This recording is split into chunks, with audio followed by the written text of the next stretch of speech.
Priznati si težavo je najtežja stvar v življenju. A ko to enkrat storimo, je to prvi korak k ozdravitvi.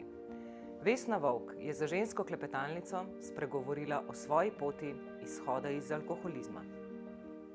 Vesna, ti si v bistvu zdaj že 10 let brez kapljice alkohola, ne? Yes. Bravo, bravo. Yes. Ampak začela si pa v bistvu tako zelo zanimiv, se mi zdi, da tako kot da bi današnje najstnike poslušal. Za vikend grem malo ven, pa malo nekaj popijem, ne, pa se to kar stopnjuje, na koncu si pa alkoholik, ne? Ja, drži. To je bilo tako, dobesedno, s prijatelji gremo malo žurat, pa valjda ne moreš žurati brez alkohola, ne, in jaz to v bistvu brez alkohola, če zdaj pomislim, da si me prav spomnila, dejansko ne vem, če sem kdaj žurala brez alkohola, ko sem bila mlada, evo. Ja, in to je pač, a veš, kot nedolžno popivanje, itak je samo med vikendih, ne žuraš vsak dan, v šoli ti gre vse v redu, zraven si recimo še malo športnika, pa ni to nič tazga, ne, pa sprejemljivo je v družbi predvsem, ne, to. Ja, ampak, ko smo se v bistvu pogovarjali po telefonu, ne, si mi rekla, jaz v bistvu zares nisem pila drugega kot pivo, ne. In se mi to tako zanimivo zdi, ker kamorkoli v lokal stopiš, vidiš pivo na mizi, pa se to nobenemu ne zdi sporno, ne. Ja, drži. Kako si lahko odvisna postala v bistvu zares od piva? Drži. Jaz sem bila en bolj zanimivih, bom rekla, alkoholikov, verjetno tudi v karieri, mislim, dobro, nekih je verjetno tudi bilo, ki so izključno pivo pili, ampak smo v manjšini. Jaz sem bila zelo zanimiv uporabnik alkohola iz tega vidika, ker če je piva zmanjkalo na zabavi ali pa kjerkoli drugje, jaz sem ratala jezna, besna, žalostna in še kaj drugega, ker na izbiro smo imeli recimo veliko alkohola, od žganja do vina, ampak jaz nisem želela, oziroma imela te potrebe po drugem alkoholu kot samo po pivu. To je bilo res nekaj zelo zanimivega in takrat, ko sem se jaz malo otrezala in so drugi pili okoli mene, mi ni bilo fajn, ampak potreba po pivu je bila pa vedno, ne? In ja, to, kar si rekla, prideš v lokal, po večini je pivo in če tako pogledamo, to je neki nasplošno alkohol, a ne, je družbeno sprejemljiv. Dobiš ga na vsakem koraku, mene osebno najbolj zmoti, recimo, kjerokoli trgovino greš, čakaš na blagajni in imaš, a veš, one fine flaške, ki te mamijo in vmes, ki imaš, ti je dolg čas in zadnjič sem enega gospoda opazvala in sem rekla, shit. Že videla sem ga, ki je bil nervozen, ampak sem si mislila, ne, saj ne bo to, ne. In je vzel gospod travrco in je vzel gospod še eno travrco, oboje spil, dal prazno flaško tam, da je lažje počakal. Evo, zdaj mi gre mrzlica, ne bom povedala, v kateri, pred mano, ko je čakal, potem se je bolj umiril. No, je rekel, sem pa nekaj pametnega naredil. In meni je bilo tako, okej. Se pravi, tam otroci gledajo, recimo čigumi, ne vem, kakšne te neumnosti, takoj zraven je pa alkohol. Se pravi, dejansko alkohol je na vsakem koraku in vsi nagovarjajo k alkoholu. Zdaj pa, da gremo nazaj na pivo. Pivo je neka taka zanimiva pijača, ki ti je vroče, pa spiješ, itak je samo pivo, ne? Ja. Nič tazga, ne? Ampak problem je takrat, ko ni to eno pivo, ko jih je več in ko je to pivo vsak dan. Takrat pa imamo težave, ne? Ampak kako je pri tebi prišlo iz vikendov na vsak dan? Okej, ja, to je pa to stopnjevanje, se pravi, ti od začetka, ko ga samo žuraš med vikendi, nimaš, jaz osebno, nisem imela neke potrebe, jaz drugače sem tudi tudi v srednji šoli dosti trenirala sem karate, sem bila tudi bolj športni tip človeka in verjetno tudi zaradi tega sem velikokrat te misli ali pa to željo po alkoholu nadomestila z mojimi treningi. Ko pa sem jaz zbolela pri 19 letih, imela kemoterapijo, operacijo glave in dejansko sem bila hendikepirana in nisem smela in nisem niti mogla športati, ker delam pač, sem pogledala vase, a ne, kdaj se je to bolj začelo, takrat se je začelo pa to stopnjevati. Ker ni bilo treninga, ni bilo, ne vem, kakšnega hitrega sprehoda, a ne, jaz sem takrat v športu dala neko to energijo ali pa potrebo ali pa zabijanje časa ali kakorkoli ven. Zdaj pa te sprostitve ni bilo In tukaj je bilo pa pivo. In potem se je začelo dejansko tako, da sem med tednom tudi segla po pivo, ne. In potem niti keče o tem, da je to toliko majhna lup zanka, da ne veš, da si ti vsak dan v tem in da imaš potrebo, ne. Ko pa se ti že morda zaveš, oziroma te okolica opozori, mislim, da ti že med tednom piješ, se začne pa totalno zanikanje, ne. To je pa opravičevanje, zdaj sam to, ker mi je vroče, zdaj, v glavnem tisoč in en izgovor, ne. Tako da zelo je ta tanka linija, kdaj preklopiš ti lahko na vsak dan. Preden greva na to, kako je bilo v tistih najhujših časih, preden si se odločila narediti preskok, me še ena stvar zanima, in sicer se ti zdi, da si mogoče eno drogo na nek način, to je bila šport takrat, a ne, zamenjala za alkohol, ker samo da obrazložim to vprašanje, ne, velikokrat se mi zdi, da ljudje, ki ne vem, ali nehajo kaditi, začnejo objestno jesti, ali nehajo piti, pa začnejo noro športati, da so oni že telo čisto izčrpajo do konca, ne, in spet padejo v bistvu v neko drogo, ne. Absolutno se s tem strinjam. Ti vedno eno v bistvu mano zamenjaš za drugo. Jaz sem pa spoznala v vseh teh letih, kar ne pijem, da ni fora, da ne vem, namesto športa greš v alkohol ali pa iz alkohola, ki nehaš piti, eni ratejo totalni deloholiki. Jaz sem bila tudi na tem, s čim bom jaz to nadomestila pa zamenjala, ampak meni je že tekom zdravljenja v teh 8 tednih naredil se velik preskok v glavi. Zakaj? 8 tednov v Idriji je meni dala, mislim, vsa čast vsem, ki tam gor delajo, vse zgodbe, ne samo svojo, ampak vse zgodbe, ki sem jih jaz tam slišala in ki sem slišala sploh ljudi, ki so ponovno prišli na zdravljenje, kaj so oni počeli. Recimo, eni so šli ekstremno v šport, pa ker so imeli poškodbe ali pa niso zdržali, so začeli nazaj piti. Se pravi, jaz sem videla, menjava za menjavo, to ne pije vode. Potem sem pa jaz začela po svojemu, pardon izrazu, sranju in temi kopati. Zakaj jaz sploh posežem po alkoholu? Ni problem v alkoholu, problem je v meni. Zakaj jaz posežem toliko po alkoholu, v bistvu, da izgubim nadzor. In tukaj je ključno. Ko mi tudi s kajenjem, s kavo, s čemarkoli, je catch, da naj se ljudje vprašajo, ko bojo šli na cigaret, ko bojo skuhali ta peto kavo, ko bojo segali po alkoholu, kaj se tik pred tem zgodi, kjer občutek človek doživi in ga ne želi občutiti in s tem sežeš po neki zadevi. Ali je pa to šport, seks, karkoli. V bistvu gre za to, da ti ne čutiš sebe in nisi v stiku s seboj. In te zamenjave potem ni potrebno, ko začneš delati na sebi, ko zaveščaš svoje občutke, daš stran strah, ki je zgolj iluzija, strah je res čista iluzija, jaz sem bila veliko v strahu, ker sem si veliko domišljala, ampak ko vidiš, da ne rabiš zamenjave za alkohol, za karkoli, ampak samo, da si v stiku s seboj, je to edina, po mojem mnenju, najboljša rešitev. Ampak kaj pa zdaj, ko gledaš nazaj, se ti pa zdi, da je tisti občutek, preden posežeš po, recimo, kaj je bil pri tebi občutek, preden si po alkoholu posegla? Potem, ko si recimo za nazaj malo... Veliko stvari. Predvsem strah, da me ljudje spoznajo, kdo jaz sem, ker tudi sama v resnici nisem vedela, kdo sem, se pravi biti popolnoma brez maske. Strah sem imela, ker sem zbolela, koliko časa bom živela, strah pred življenjem. Potem imela sem tudi zelo slabo eno izkušnjo z moškim. V bistvu kot neke vrste, ni me, hvala Bogu, posilil, ampak me je napadel z nožem in celo porezal. In ta strah, spet mi gre mrzlica. Ampak to prosti, to takrat, ko si bila v pijanem stanju? Ja, in takrat sem bila trezna v minuti in sem mogla zbežati z avta. Črn golf, tega v življenju ne bom pozabila, zdajle sem tam in se pravi, mi gre mrzlica. In tega takrat nisem mogla nobenemu zaupati, nobenemu, ker sem se bala, ker sem vedela, da je on mafic, to sem pol vse seveda poizvedela, dobivala sem razne grožnje.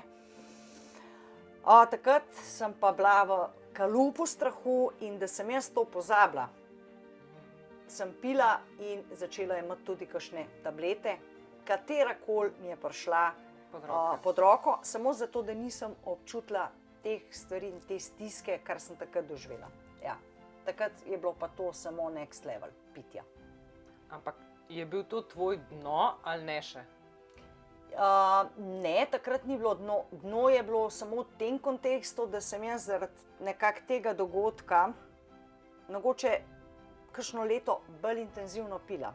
Ko sem pa jaz stvari toliko potlačila vase, a ne, da sem šla kao na next level, jaz sem imela obdobje, ko nisem precej pila. Ker sem pila konstantno leto pa pol, sem pila zadnje leto pa pol, predno sem se šla zdraviti. Prej je bilo pa res kakšen žur pa pa tretja, ne? Ni bilo vsak dan. Ampak čim sem jaz začutila ta strah, neke občutke, nekaj, kar meni ni bilo jasno, kaj se dogaja z mano pa z mojim telesom, takrat sem vedno sedla po alkoholu, ker me je to pomirilo. Ampak, ko se pa ti streznaš, imaš pa še večji problem, a ne? Občutki pride nazaj dvojno, Občutki, točno to.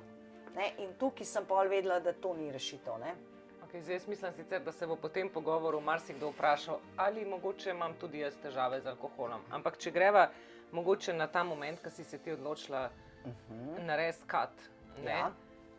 Kaj je bilo ono dno, ker vemo vsi, ki se grejo zdraviti od nečesa, morajo doseči dno. Redko kdo reče, ok, ne, zdaj je pa čas kar tako malo. Nekaj se ti mora zgoditi. Kaj se je tebi zgodilo? Evo, prav na jok mi gre, se spomnim tega dneva, prosti. Tako je bilo, jaz sem se zjutraj zbudila, spala sem pa enemu kolegu,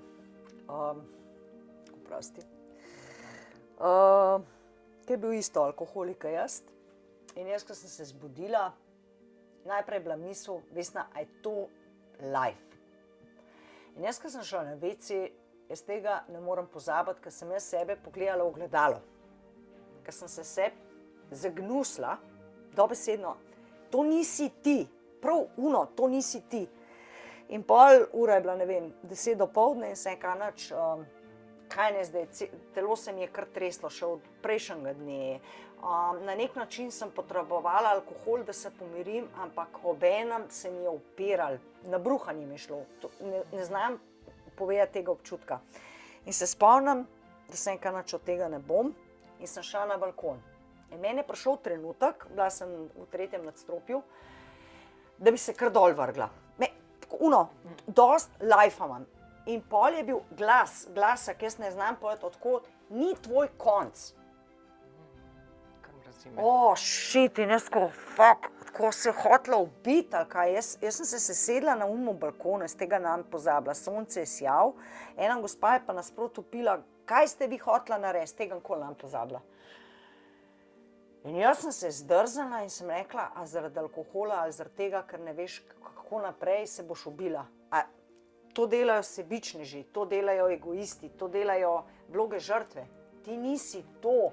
In mi je šel sam film, bila si športnik dober, vse. Pač neke kvalitete so me prišle naprej. V unmu trenutku, jaz takrat nisem starši govorila, ker sta me že nekateri ven vrgla, večkrat upravičeno. In sem poklicala očeta. Pač šla sem čez vse in sem sam rekla, vedel je približno, ki sem, in sem sam rekla, prosim te, takoj me pritiskati. Želim na Potenco in želim v Idrijo. In on je rekel, a ti to resno smeka takoj. To je bilo v 15 minutah, mislim, da je bil takrat pri meni. To je bila sreda, tega nam pozabila nikoli. Šitej, to je bila sreda. Mislim, da je mami pol organizirala, da je šla po Potenco. Pa je bil pa problem, ker za Idrijo sem se odločila, bila je pa gužva tam. In me niso mogli sprejeti. In jaz sem rekla, jaz se bom pač ubila. Jaz sam hočem na zdravljenje in ne morem tako sama. In sem pol nekako v soboto se me sprejeli, tako da one 3 dni sem močno safarfurala doma. Težko sem jima pogledala oči, ker sem se pa začela že trezanta, ne. Tako da to je bilo moje dno in moj nov začetek, 30. avgust. 10 let nazaj. Se ti kdaj tako, zdaj, ko nazaj pogledaš, zdi, da si v bistvu 10 let svojega življenja zapravila za nekaj, kar nisi bila ti?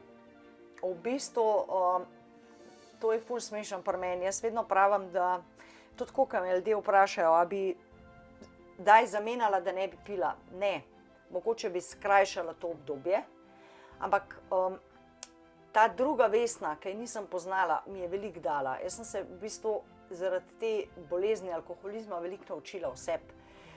Kdo dejansko sem, a ne, odstrla sem v bistvu vso to blato temo in sem spoznala, kdo jaz sem in na kakšen način lahko funkcioniram, valjda brez alkohola. Ampak človek mora spoznati temo, da lahko vidi svetlobo in obratno. In ne bi te izkušnje v bistvu spremenila, ker mi je veliko dala, ne.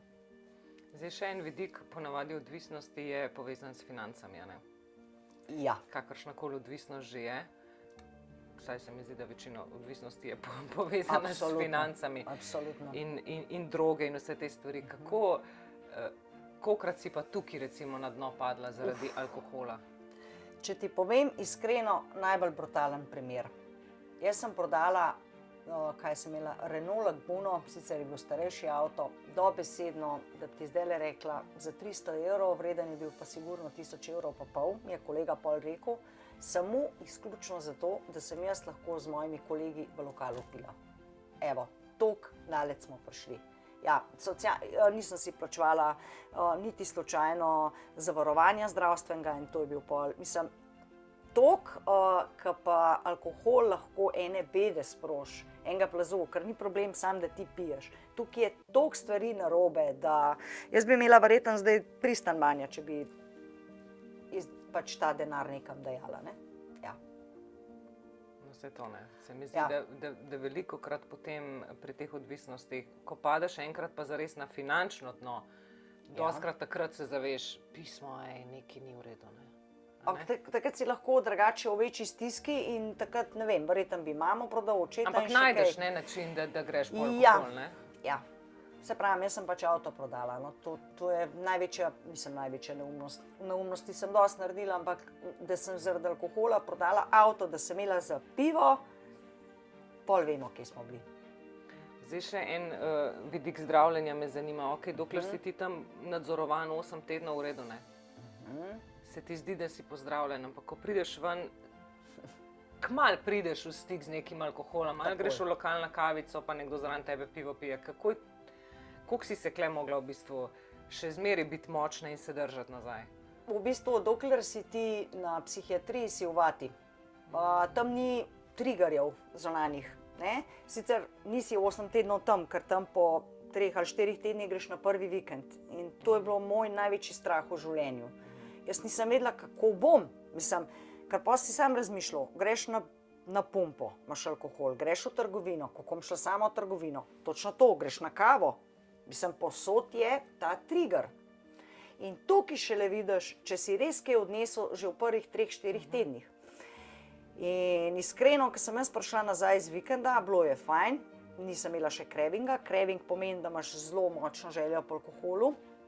In takrat imaš dejansko, moraš vedeti naprej, to te pripravijo na psihiatriji že, ampak dokler nisi v tej situaciji, kaj narediti? 15 minut se moraš ti zamotiti, da ta program alkohola gre. No, tega takrat še nisem doživela, doživela sem ga pa potem drug vikend.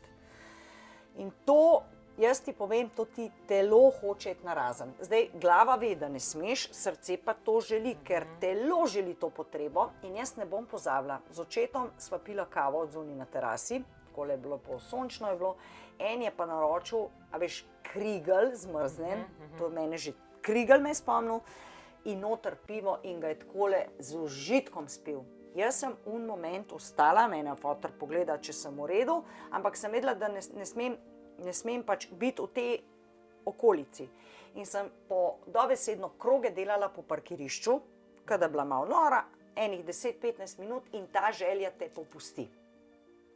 In ti, če teh 10-15 minut zdržiš, ta craving, si šel čez nekaj hudega. Ker vsak drug craving je lahko, eni pravijo hujši, eni manjši, jaz sem imela dve močni potrebi in čez to sem šla in nikoli nisem segla po alkoholu. In ko pa dejansko prideš iz zdravljenja ven, se pravi v svoje okolje, se pravi moraš zamenjati in prijatelje ne moraš biti v isti družbi in vse to, ne? To je bilo moje naslednje vprašanje, kaj pol družba, ne? Ker najbrž zadnjih 10 let si imela družbo, ki so bili enaki kot ti, ne? Točno to. Kaj pa s tem, ja? Enostavno narediš kat. Že teh 8 tednov jih ne vidiš, jaz sem kar zbrisala telefonske, povedala bom tako, kaj je bilo, nisem se zadrževala na teh lokacijah, v kafič jaz nisem šla sigurno več kot pol leta sama, nikoli, ker sem se bala, da bom naročila zraven kave pivo.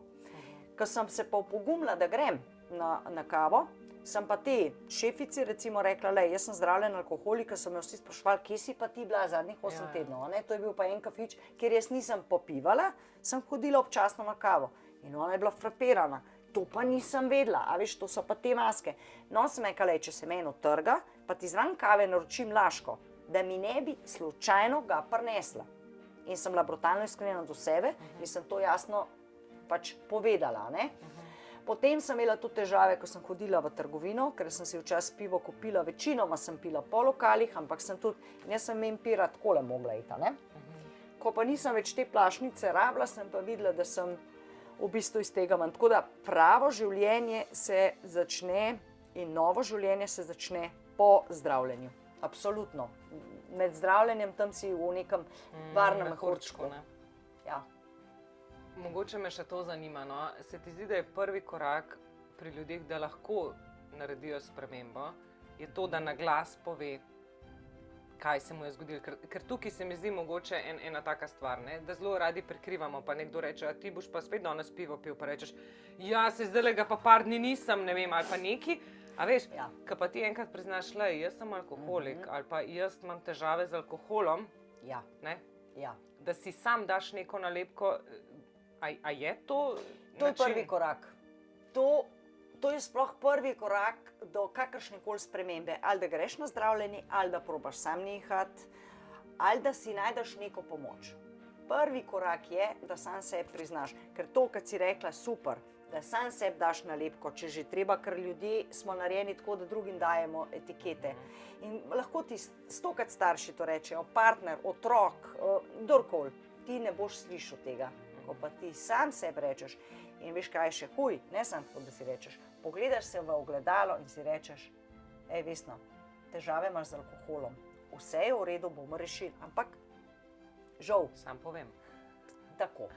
In ko to tvoj mental zazna in ti pol odzadaj, ker vsakič tudi, ko sežeš po alkoholu, dokler nisi valjda totalno upita, nekaj pol ne razmišljaš več, ti mogoče drajva. Aha, težave imaš, a zakva moraš piti, ne? Pol sam sebe malo začneš si iti na živce, ne? Tako da mislim, da je prvi korak priznanje, absolutno. Zdaj danes 10 let potem, ko si trezna, ne? Ja. A te še kdaj zamika ali pa pride moment, ko ti je nekaj težko v življenju? Jaz sem imela v teh 10 letih kar precej močne izkušnje, predvsem so mi v teh 10 letih 3 zelo dragi ljudje umrli in žalost ponavadi sem utapljala v alkoholu. In to je bil največji izziv. In ta prvi najmočnejši izziv, ki bi ga res rada izpostavila, je bila ta moja Tanja, ki sva bila gor skozi 8 tednov skupaj. Jaz sem šla domov, ona je ostala 2 tedna potem. Po 2 tednih je ona šla domov in videla so se ravno menile decembra, da se vidiva. In sem dobila 3 dni pred tem klic njeno mamo, da je Tanje ni več. In to je bil dogodek, ki je mene pretresel od znotraj. Jaz sem prvič sebe od znotraj dobesedno, mislim, jaz tako nisem dojela, kako ni je več. Bila sem pa sigurno, da ni umrla zaradi tega, kar se zdravila, pač malo alkohola, tabletke in tako naprej. Ne je drugač srce počlo, ampak prazen želodec je imela, ni zaradi tega šla, ne. Ampak to hočem reči, da je bila to ful velika preizkušnja, tudi ko sem šla na pogreb, ker tvoji vzorci so tako močni, da ti sežeš po tem, ti se moraš soočati s težavo in jo na trezen način razrešiti. Vse te manjše ti že rešiš, to je bila pa čustvena zadeva in to predelati. In jaz sem tukaj tudi njej na pogrebu rekla in sama se, Tanja, midve bova šle čez to in jaz grem čez to in jaz ne rabam alkohola. In takrat sem prvič en večji, bom rekla, moment premagala in sem videla, da sem pač močnejša in da lahko trezen veliko bolj funkcioniraš, tudi to. Ampak moraš pa najti načine. Najlažje pa je spet seči po kozarcu, česarkoli. To je, ampak to si spet v vlogi žrtve, ko si pa v vlogi žrtve, ne prideš pa nikamor. Tako da, ja. Tako kot pri vsakih zgodbi, v bistvu se tudi pri odvisnostih moramo zazreti vase, ne? Absolutno. Moramo videti, kje so tisti triggerji, ki nam sprožajo to, da mi to potrebujemo, ne? Karkoli že pač to je. In žal se mi zdi, da res predvsem alkohol je čist preveč vključen v našo družbo in čist preveč sprejemljiv, ne? Ja. Sploh, tako kot si rekla, recimo za pivo, se mi sploh zdi, da je tako, ne? Ja. Na vsakem gradbišču vsak delavec, ki pride, mu ponudiš pivo v doma, ne? Kaj da ni alkohol, ne? Tako, ne? Kot da je nekaj res zažajo, tako kot si rekla. Tako da mogoče res, da vsak pri sebi pogleda, če ima težave ali pa. Absolutno. Pač smo mokra družba, bomo očitno mokra družba, ampak jaz bi sama apelirala na to, da ni zdaj sam na kolektivno. Na kolektivno smo mi kot družba odgovorni, da spremenimo, to pa pomeni vsak posameznik. Ker najlažje je reči, pa s prstom, ko kažemo na drugega, ta vedno nate kaže. Ko sodimo, ko ogovarjamo. Začnimo pri sebi, ker se vse začne pri sebi. Ne kvaj sosed, pa unije ulit, ker mi pa problemov s tem pa nimamo. Ampak, veš, tako, ko po tepih te ljudi pogledaš, vsak ta drug ima kakšne težave z alkoholom. In dajmo kot družba biti bolj ozaveščeni in glede na to, da imamo toliko mladih, perspektivnih in ne vem kaj, da to morajo gledati in čez to iti, sej, ne, sem šla sama, ampak dajmo biti vzgled mladim. In nič ni sramotnega, če si priznamo, da imamo težave. Absolutno. Povemo na glas in jih skupaj rešimo. Točno to. Hvala ti, Vesna, za tole zgodbo. Hvala tebi.